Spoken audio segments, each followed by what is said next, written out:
How to change frame rates in DaVinci Resolve. First of all, open your project or start a new one in DaVinci Resolve.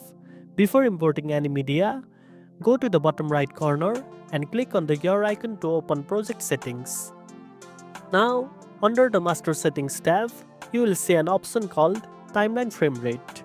Choose the frame rate you want for your project from the drop-down list.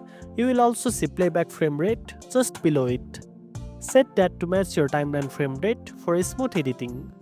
If you already started editing and still want to change the frame rate, you will need to create a new project, set the correct frame rate there, and then re-import your clips. You can also change the frame rate of individual clips by right-clicking the clip in the timeline, choosing clip attributes, and selecting the new frame rate. This helps when your clips have different frame rates and you want to match them to your timeline. And that's it. Now you know how to change frame rates in DaVinci Resolve. If you found this video helpful, don't forget to like, share, and subscribe for more tech tips. Thanks for watching, and I'll see you in the next one.